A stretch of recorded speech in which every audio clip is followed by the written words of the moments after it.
dengar nama Anunnaki? Katanya mereka adalah dewa. Tapi ada juga yang percaya mereka alien kuno dari luar angkasa. Lalu siapa sebenarnya Anunnaki? Dewa mitologi atau tamu dari bintang-bintang jauh? Mari kita bahas fakta aslinya. Dan bandingkan dengan teori konspirasinya.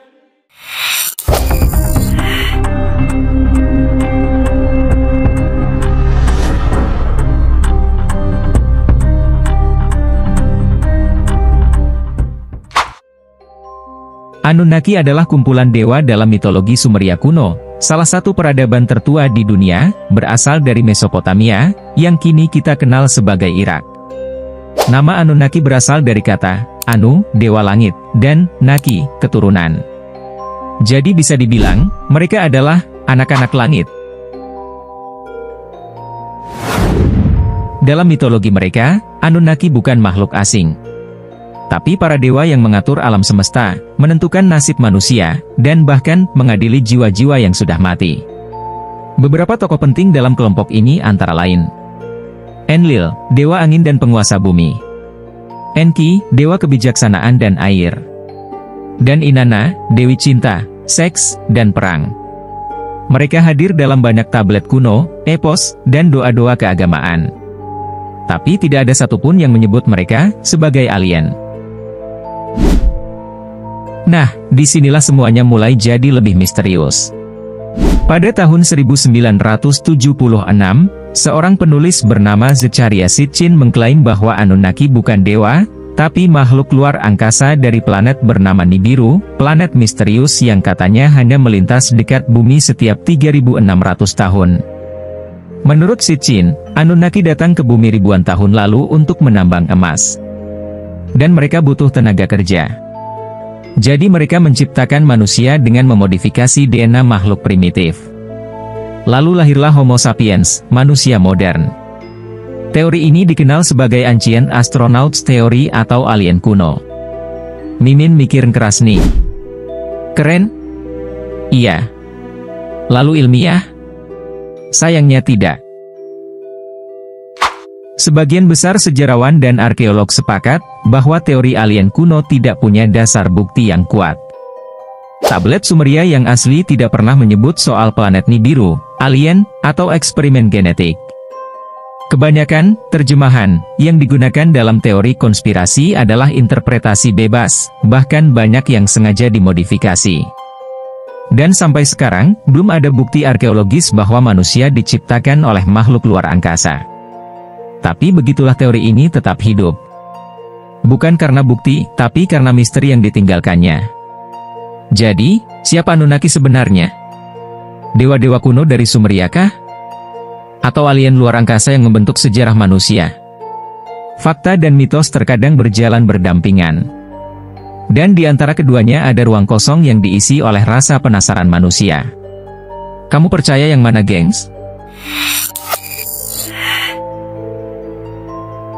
Setelah ribuan tahun nama mereka masih dibisikkan. Anunnaki. Tapi kalau mereka cuma mitos, kenapa jejaknya terasa ada di berbagai sudut dunia? Dari Mesopotamia ke Mesir, hingga Amerika Selatan, ada kemiripan aneh pada struktur bangunan kuno. Dan piramida, zigurat, langit, sebagai pusat ibadah. Banyak yang bertanya, apakah ini hasil kebetulan atau pengaruh dari satu sumber yang sama? Sumber, yang katanya berasal dari bintang-bintang. Beberapa tablet kuno menunjukkan gambar langit dan benda-benda angkasa, jauh sebelum manusia punya teleskop. Ada yang bilang, mereka tahu soal planet, yang bahkan belum kita temukan. Dan ya, salah satunya adalah Nibiru. Planet misterius yang katanya jadi rumah Anunnaki. Tapi, benarkah itu fakta? Atau cuma interpretasi bebas dari simbol kuno? Teori konspirasi bilang, Anunnaki memodifikasi DNA makhluk bumi untuk menciptakan Homo sapiens. Mirip seperti kisah Adam dan Hawa, tapi dengan twist alien di dalamnya. Sayangnya, sains tidak mendukung klaim ini. Tapi tetap saja, banyak yang percaya karena ada sesuatu dalam cerita ini yang terasa lebih besar dari sekadar mitos. Mungkin kita percaya karena kita ingin tahu kita berasal dari mana. Dan mungkin, karena dalam-dalam hati kita ingin merasa tidak sendirian di alam semesta ini. Kalau memang Anunnaki alien, dari mana mereka datang? Ada sebuah planet yang katanya tersembunyi di balik orbit Pluto. Tidak terlihat tapi punya kekuatan yang bisa mengubah sejarah manusia. Namanya Nibiru. Tempat asal Anunnaki atau sekadar mitos yang terlalu sering dipercaya? Nama Nibiru pertama kali muncul dalam teks kuno Sumeria. Dalam bahasa mereka, Nibiru berarti planet penyeberang. Menurut penulis konspirasi Zecharia Sitchin, Nibiru adalah planet yang punya orbit elips ekstrim. Dan hanya muncul mendekati bumi setiap 3.600 tahun sekali. Saat planet ini dekat katanya perubahan besar terjadi di bumi. Bencana atau kebangkitan peradaban? Tahun 2012, internet dipenuhi kabar Nibiru akan menabrak bumi.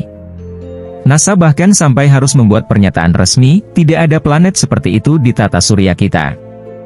Tapi tetap saja teori tentang Nibiru tak pernah benar-benar mati. Karena di balik rasa takut, selalu ada rasa penasaran bagaimana kalau itu semua benar. Beberapa astronom memang menemukan anomali orbit di tepi tata surya, mereka menyebutnya planet Nine. Tapi belum pernah terlihat langsung, dan belum ada bukti bahwa itu Nibiru. Jadi, mungkinkah Nibiru hanyalah mitos kuno yang dibungkus ulang oleh teori modern? Atau, mungkinkah kita memang sedang diawasi dari kejauhan? Entah nyata atau tidak, Nibiru adalah simbol. Simbol dari rasa ingin tahu manusia tentang asal-usulnya, dan tentang kemungkinan bahwa kita tidak sendirian di alam semesta ini. Sampai hari ini Nibiru tetap jadi salah satu misteri terbesar yang belum terpecahkan. Satu sisi mengatakan itu hanyalah dongeng kuno yang dibumbui imajinasi modern. Tapi di sisi lain, terlalu banyak kesamaan, terlalu banyak celah, yang membuat kita terheran-heran. Bagaimana mungkin peradaban ribuan tahun lalu bisa tahu soal langit lebih jauh dari jangkauan mata manusia biasa? Apakah mereka hanya menebak? Jangan lupa like, komen, dan subscribe, kalau kamu suka menyelami misteri semesta, yang bikin kita berpikir, dan terheran-heran. Sampai jumpa di video selanjutnya. Karena, ini baru permulaan dari sesuatu yang jauh lebih besar, atau pernah melihat sesuatu yang tidak seharusnya,